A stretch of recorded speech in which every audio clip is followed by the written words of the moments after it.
vamos continuar no mesmo diapasão, com a mesma passagem que lemos quando iniciamos o nosso culto, a mesma passagem que nós cantamos alguns minutos atrás, porque tem-se dito que a repetição é o segredo é a lei do ensino, muito bem, mas também pode ser o segredo do sucesso, não é? Bem, esta é a parte que eu inventei, está bem? Mas a verdade é que nós, quando ouvimos várias vezes algo, chega uma altura que, de tanto ouvirmos, temos duas opções, ou três. Ou a coisa entra e fica, ou então a coisa entra e fica, nos aborrecemos com ela. Não é? Por isso, mais uma vez, vou convidar-vos a abrir as vossas Bíblias no Salmos 19.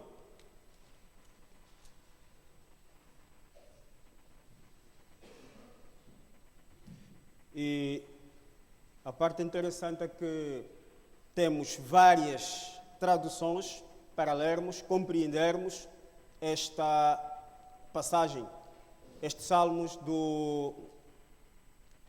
19. Na minha versão, um pouco diferente daquela que nós já lemos e talvez aquela que nós já cantamos, o verso 7 diz exatamente o seguinte: a lei do Senhor é perfeita e restaura a alma. O testemunho do Senhor é fiel e dá sabedoria aos simples. Os preceitos do Senhor são retos e alegram o coração. O mandamento do Senhor é puro e ilumina os olhos. O temor do Senhor é límpido e permanece para sempre. Os juízos do Senhor são verdadeiros e todos igualmente justos. São mais desejáveis do que o ouro, mais do que muito ouro depurado, e são mais doces do que o mel e o destilar dos favos. Além disso, por eles se admoesta o teu servo em os guardar a grande recompensa. Irmãos, digo-vos que sinceramente seria inútil investigarmos em que período em particular ou aprazível o poema foi composto, pois nada há em seu título ou temática que possa nos orientar neste sentido, porque o subtítulo em que os irmãos podem ver nas vossas Bíblias está exatamente assim: ao mestre de canto, Salmo de Davi. Então, dando-nos a entender que, passa-nos a informação de que Davi escreveu ou compôs este poema e, por sua vez, entregou aos mestres de canto no santuário para uso dos adoradores quando estivessem reunidos, exatamente como nós estamos nesta noite. E, fazendo um pouco a retrospectiva da vida de Davi, podemos dizer que na juventude, enquanto cuidava do rebanho do seu pai, né, o salmista tinha se dedicado, tinha passado grande tempo, tinha estado a estudar os grandes livros de Deus que ele dispunha naquela altura, que era exatamente a natureza e as escrituras.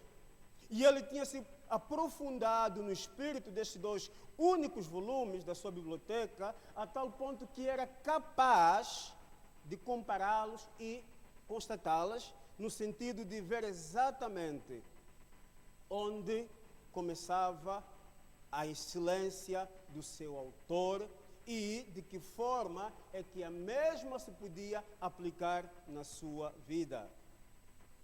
E esta é aquela parte, às vezes, que põe-me a pensar e peço desculpa pela expressão, mas a verdade é que, às vezes, como são os tolos e mal intencionados aqueles que, em vez de aceitarem estes dois temas sagrados e ter prazer em contemplá-los como Davi fazia, procuram simplesmente encontrar erros para poderem desacreditá-la.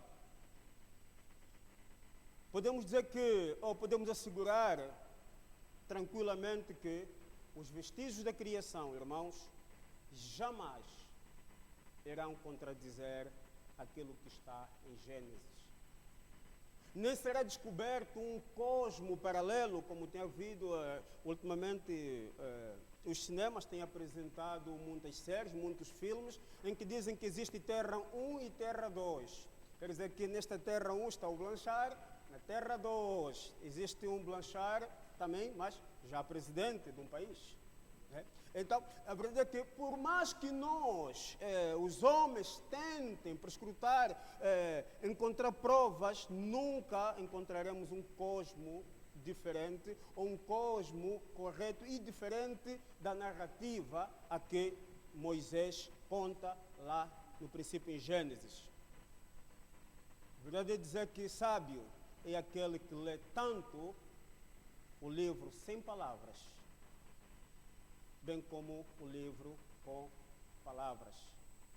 Os dois volumes completam-se uma a outra e esta pessoa é feliz quando afirma finalmente que meu pai escreveu tanto um como o outro.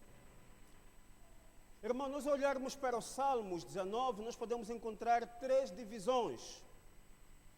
E a primeira parte não fala de outra coisa senão da excelência da criação e a segunda, a da palavra de Deus. Quer dizer que nos versos 1 a 6, diz-nos claramente que a criação anuncia a glória de Deus. E no versos 7 a 11, exatamente aquilo que nós acabamos de ler, a palavra de Deus anuncia sua graça. E Davi, nos versos seguintes, ora pedindo esta graça, ora suplicando para que Deus conceda-lhe este dom para compreender melhor o funcionamento, como é que esta graça opera em sua vida. E, como já disse, a repetição é o segredo do ensino, ajudou o meu irmão José Soares, mas nesta noite, irmãos, gostaria que voltássemos a olhar para estes versos de 7 a 11 e de uma forma, digamos, mais esmiuçada, tentar compreender exatamente que verdades é que o salmista realmente quer nos transmitir. No verso 7, quando ele diz que a lei do Senhor é perfeita, e a referência aqui não é outra senão somente a lei de Moisés, mas a doutrina de Deus, a todo o conjunto de instruções das Sagradas Escrituras. Quando ele diz que a lei do Senhor é perfeita, não está simplesmente a olhar para o Antigo Testamento no sentido, a lei que eles dispunham naquela altura. Mas aqui nós, já que temos as duas leis, ou temos os 2 testamentos, podemos ir um pouco mais adiante e dizer que esta lei, esta referência à lei, já abrange o conjunto de toda a Sagrada Escritura no seu total, tanto o Antigo como o Novo Testamento. A doutrina revelada por Deus é declarada perfeita.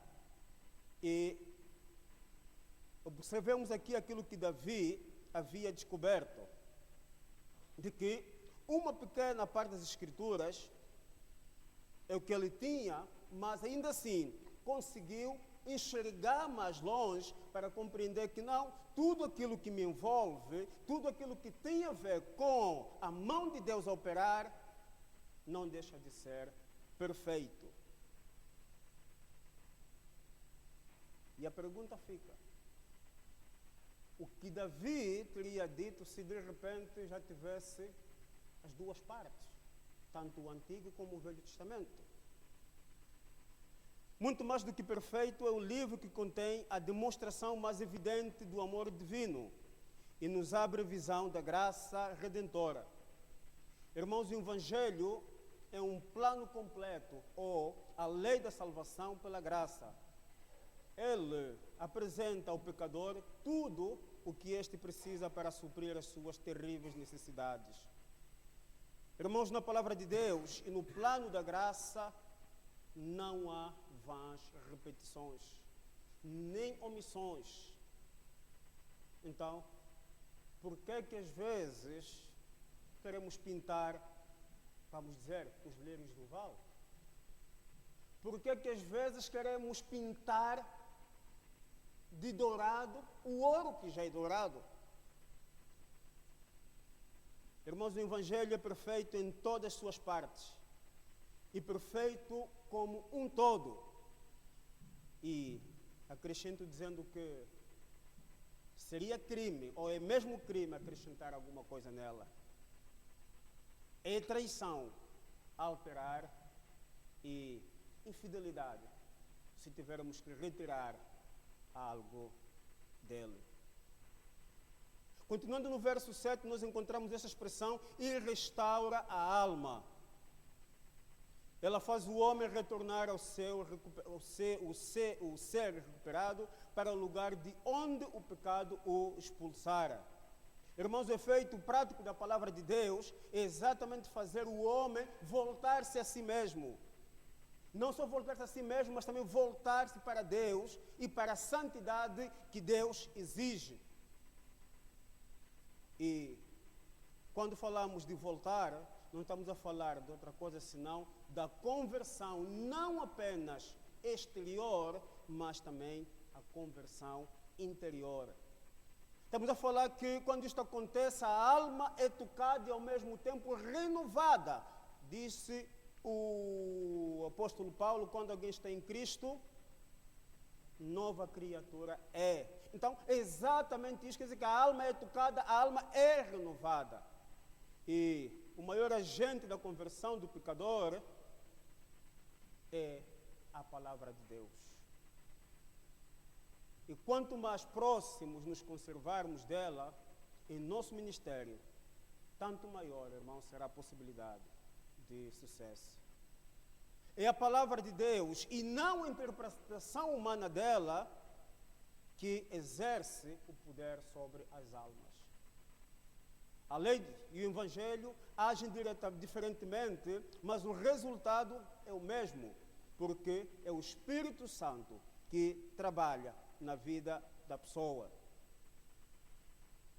Convertei-me e serei convertido. Esta é uma expressão interessante. Porque, irmãos, tente convencer a natureza de alguém contrária às palavras que vêm na Bíblia e para vermos exatamente qual será o resultado. N vezes já testemunhei aqui que a primeira pessoa que eu tentei evangelizar levou quase 12 horas. Por quê? Porque o propósito do Blanchard era exatamente convencer esta pessoa a mudar segundo as minhas palavras. Mas a Bíblia nos diz que quem faz a conversão, quem transforma a pessoa, é o Espírito Santo. Oh, irmãos, que bênção saber que no mundo de incertezas temos algo tão seguro onde nos apoiar. Liberta-nos assim das areias movediças da especulação humana para a terra firme da revelação divina. A outra palavra que ainda encontramos, outra frase encontrada no versículo 7, no verso 7, diz que e dá sabedoria aos simples. E aqui digo que, irmãos, mentes humildes, puras e insanáveis receberam a palavra e com ela a sabedoria para a salvação. Coisas ocultas aos sábios e prudentes são reveladas às criancinhas.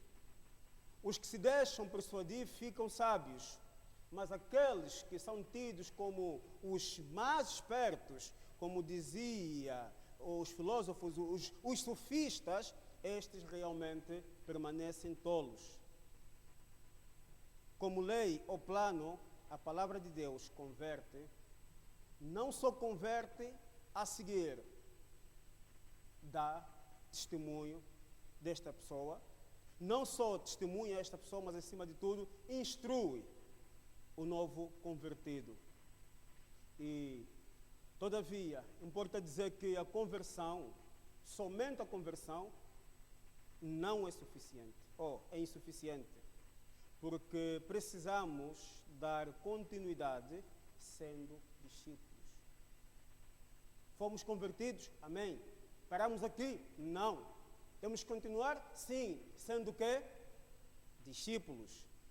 E se temos sentido o poder da verdade, havemos de provar sua autenticidade através da experiência. E aqui é importante focar de que, lembro-me, nesta parte pelo menos não estava no meu programa, mas há muitos anos atrás estava trabalhando na Madeira e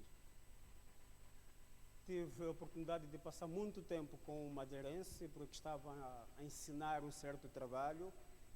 Nos nossos tempos, nos momentos de pausa, assim que terminava o meu almoço, pegava a minha Bíblia e lia, começava a ler. 2, 3 vezes este jovem viu-me a ler a Bíblia, mostrou algum interesse e eu disse para mim mesmo, graças a Deus, finalmente, vou partilhar com este jovem as tantas escrituras. E falei mais alguma coisa e tudo mais alguma coisa. No final, o que este jovem me disse foi, olha, lá em casa também temos uma Bíblia da minha avó. E eu, meu Deus, tanto tempo a falar sobre o Evangelho a este jovem e vai me dizer no final que em casa tem uma Bíblia da avó, o que é que isso tem a ver? Mas aí está, irmãos, uma coisa, e aquilo às vezes acontece nas nossas igrejas, é que vivemos à base das experiências dos outros. O meu avô foi grande missionário em África. O meu tio, grande líder, grande pastor. E a pergunta fica, e tu? Que testemunho tens a dar? Que experiência tua vivida podes passar àqueles que estão à tua volta? Irmãos, a profissão do Evangelho converte, mas a certeza a respeito dele edifica. Para sermos edificados, não podemos hesitar, muito menos sermos incrédulos diante da promessa que o Evangelho nos apresenta. Somente a verdade na qual podemos ter a certeza pode servir de apoio para as nossas vidas. Entrando no verso 8, nós encontramos esta afirmação: os preceitos do Senhor são retos. Os estatutos, os decretos divinos estão fundamentados na justiça e são compreensíveis para a razão humana. O exemplo mais concreto e mais prático que nós podemos aqui pegar é exatamente como um médico que prescreve prescreve uma receita ou um medicamento ao seu paciente. Ou então o conselho que um conselheiro ou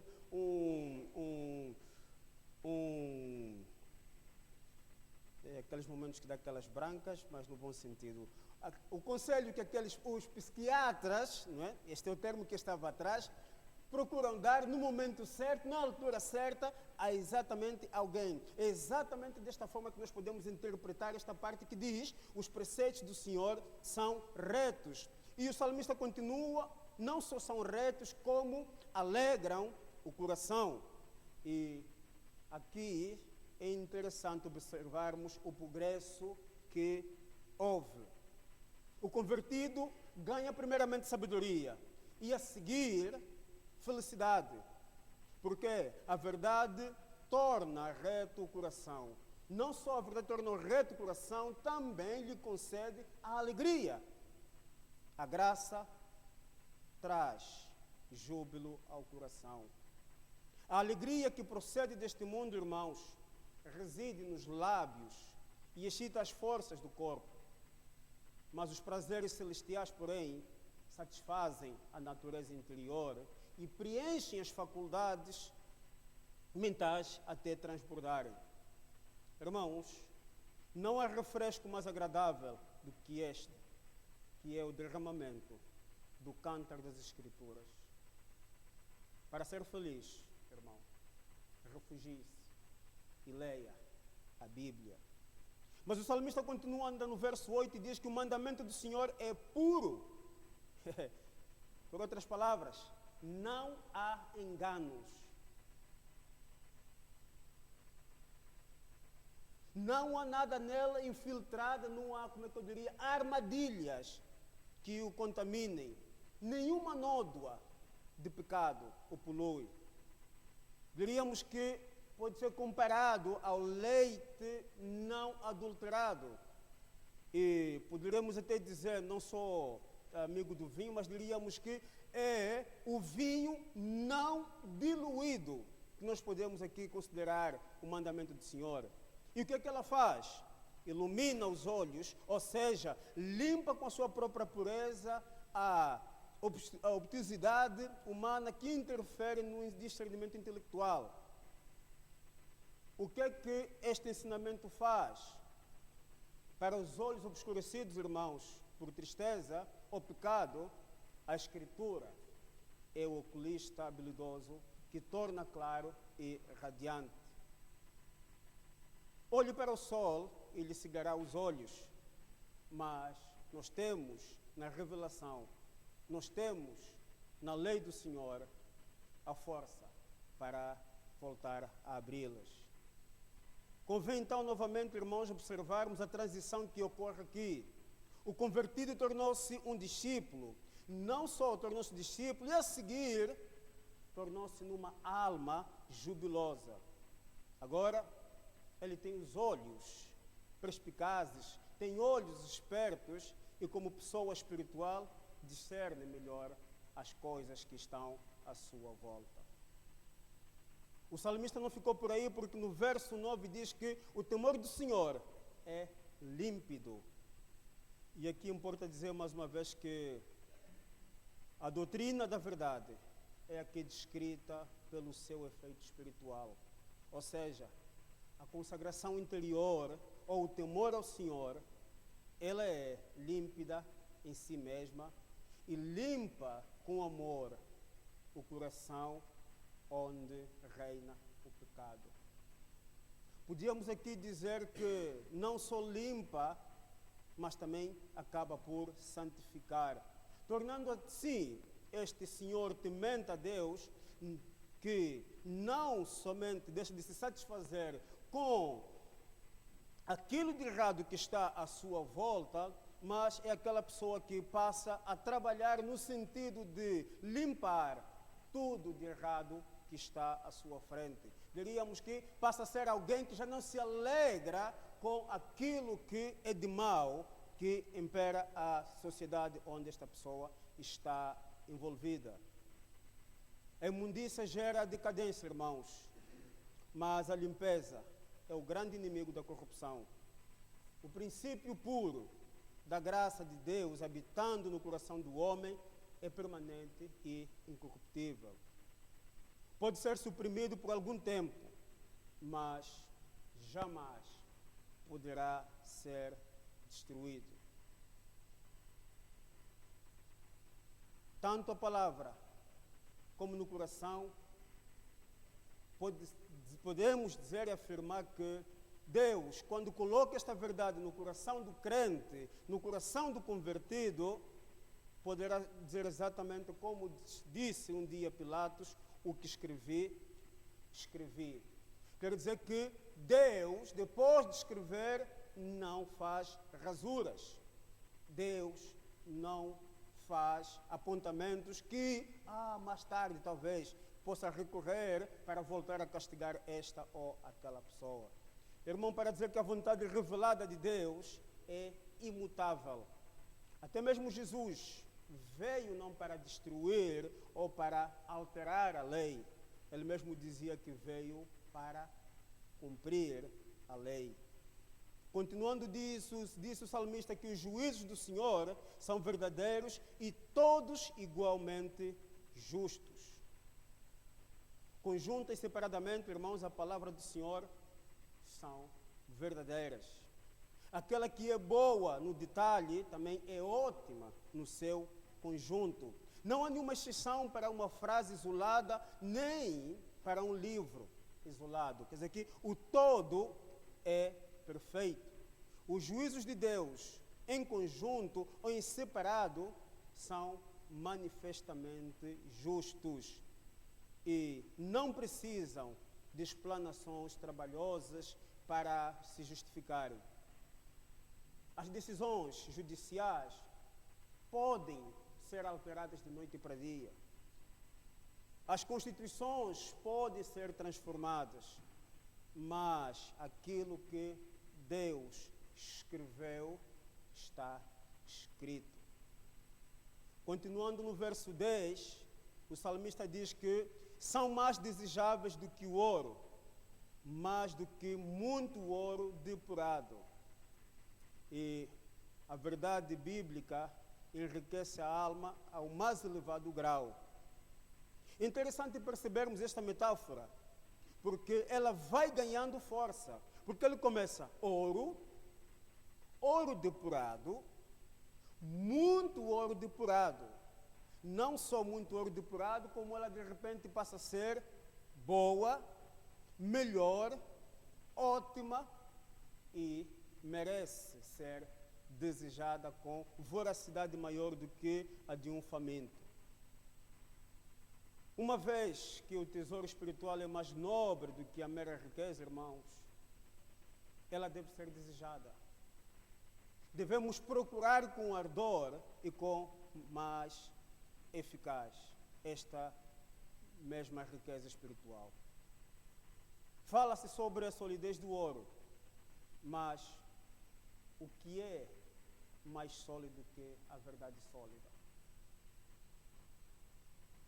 Por amor ao ouro, as pessoas abrem mão do prazer, renunciam à tranquilidade e põem a vida em perigo. Não devemos estar prontos para fazer o mesmo por amor à verdade, irmãos. O salmista ainda afirma que são mais doces do que o mel e o destilar dos favos.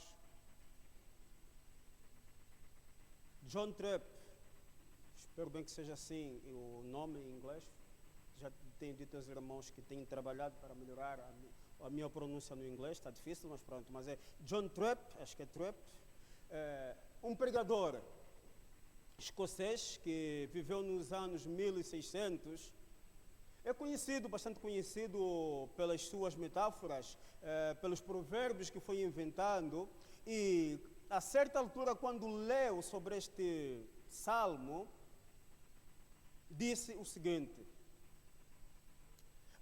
aos mais velhos interessa o lucro, aos jovens o prazer, aqueles que estão reservados ao ouro, sim, o ouro depurado em grande quantidade, e a estes o mel, sim, o mel puro que escorre dos favos.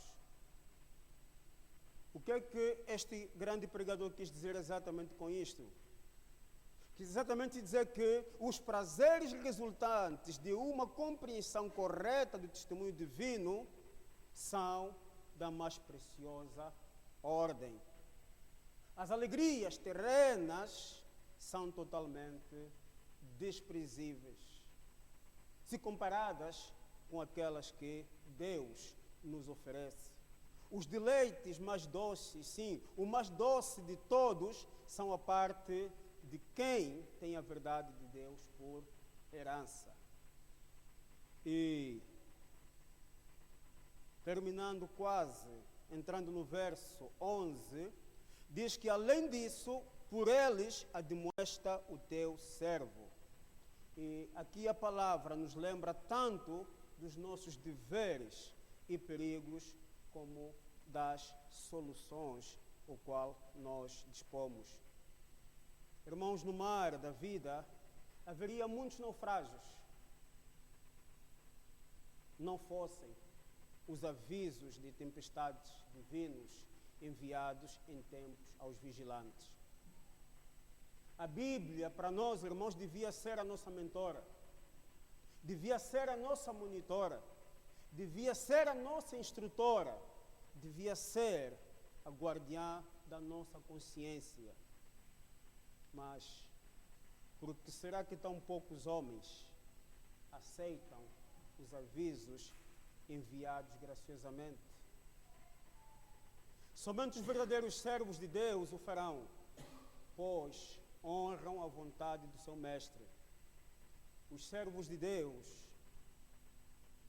não somente se agradam em servi-lo, recebem também em boa recompensa. E o salmista termina dizendo que em guardar a grande recompensa. O salmista quis dizer que no final de tudo há um salário, e um salário elevado por sinal. Embora não recebamos um salário em dinheiro, acumulamos grandes salários em graça. Os santos podem ser perdedores por um instante, mas serão ganhadores graciosos ao longo prazo. E mesmo agora, uma consciência tranquila não é uma recompensa pequena pela obediência. Aqueles que orgulhosamente levam nas suas vestes o coração tranquilo são verdadeiramente bem-aventurados. Contudo, a recompensa principal ainda está por vir. E é interessante que, vendo ao original desta palavra, o que o salmista no hebraico diz exatamente Ekev. Ekev, que traduzido para português seria exatamente calcanhar. Quer dizer que sugere que a recompensa virá no fim da vida. Quando o trabalho tiver sido realizado e virmos seu calcanhar, então, neste dia, teremos a nossa recompensa. E esta recompensa, então, segundo aquilo que está no original, não vem ou não virá enquanto estivermos ainda em andamento. Oh, irmãos, que glória será então revelada? Só de imaginar a alegria que teremos naquele dia, o meu coração, pelo menos o meu, enche-se de júbilo, porque a nossa pequena aflição, que é temporária, não merece ser comparada com a glória que será revelada em nós. Saberemos o valor das Escrituras quando nadarmos nesse mar de completo gozo, para o qual suas correntezas nos conduzem, se não nos deixarmos levar. Irmãos, que valor é que dá a sua Bíblia? Que diferença é que ela faz na sua vida? Quantas vezes o irmão lê a sua Bíblia? Por dia? Bem, por dia talvez seria cobrar demais. Por dias? Por semana? Ou por mês? Ou apenas recorremos a ela como pronto-socorro? E ainda assim, às vezes, reclamamos e ficamos tristes, mal dispostos, até aborrecidos, quando, de repente, olhamos para as atitudes dos nossos filhos, familiares, parentes, e nos deixam muito a desejar. A tamanha imoralidade que afeta a nossa sociedade, os bons valores que foram se perdendo. Irmãos, como é que isto não seria possível se nós desprezamos, não valorizamos, ignoramos o valor da grande riqueza que temos em nossas mãos? Antes tínhamos papéis, hoje, com a graça de Deus, temos até smartphones. E é interessante que ver como o inimigo tem trabalhado na nossa sociedade. Os irmãos, hoje, quando andam nos transportes públicos, é mais fácil encontrar um jornal e pegarmos e desfolharmos, não é verdade? Do que propriamente nos lembrarmos de que seria bom, neste trajeto, ter a minha Bíblia. Que exemplo aqui Josué nos dá? Temos esta passagem. Não cesses de falar deste livro da lei. Antes, medita nele dia e noite, para que tenhas cuidado de fazer segundo tudo quanto nele está escrito. Então farás prosperar o teu caminho e serás bem sucedido. Mas é interessante, se voltarmos logo na segunda fila, medita nele, eu vejo que está escrito uma vez por semana. 3 vezes, 4 vezes, uma vez por mês. E os irmãos dizem amém? Dia e noite. E foi esta verdade que o salmista aprendeu. Davi não foi o homem perfeito, vamos assim dizer, ao longo do seu reinado. Teve momentos altos, teve momentos baixos. Mas, apesar do pecado que foi cometendo, é alguém que, quando lemos em Salmos 37, encontramos esta verdade.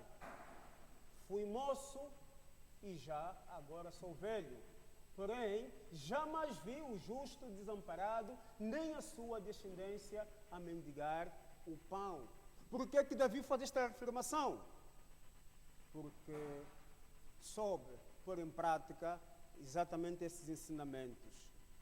Mais adiante nós encontramos no Salmo 119, o verso 11, que nos diz: guardo no coração as tuas palavras para não pecar contra ti.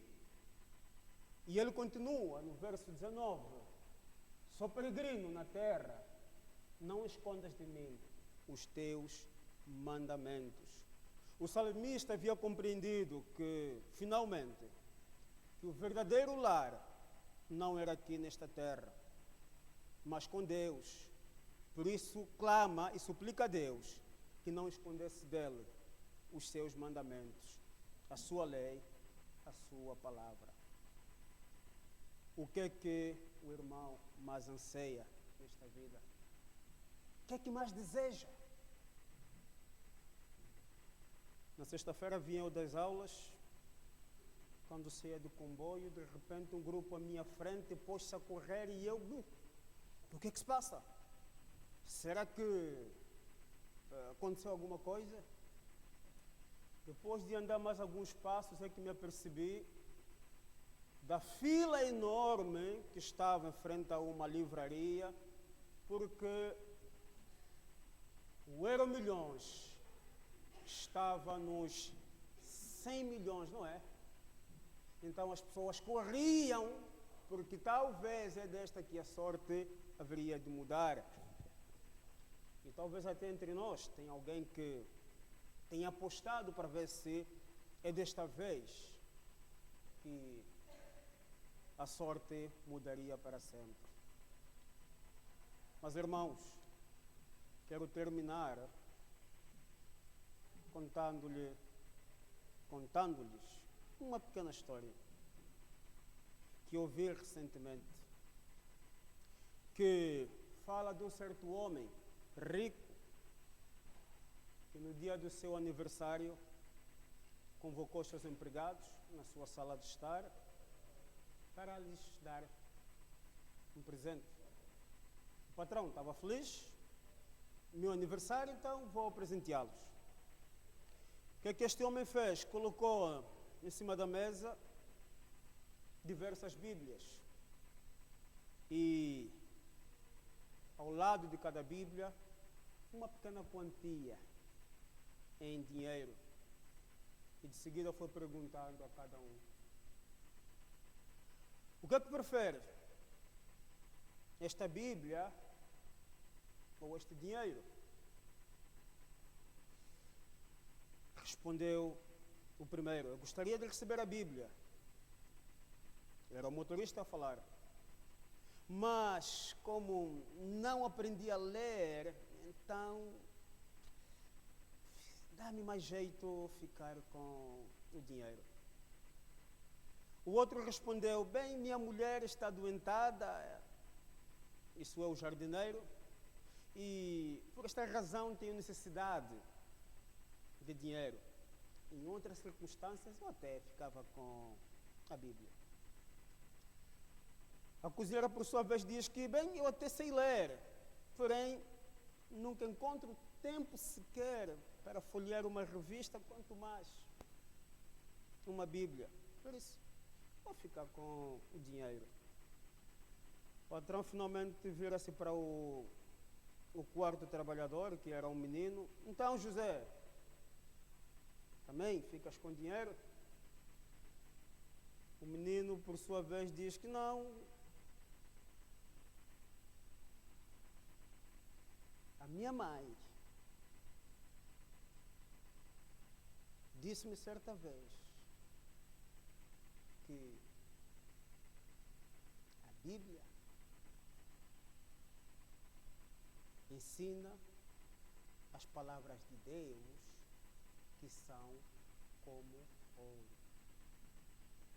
O patrão olhou para aquele menino e disse, mas, José, tu precisas de sapatos novos, precisas disto, os teus pais até são pobres, sim, mas ainda assim, prefiro ficar com a Bíblia.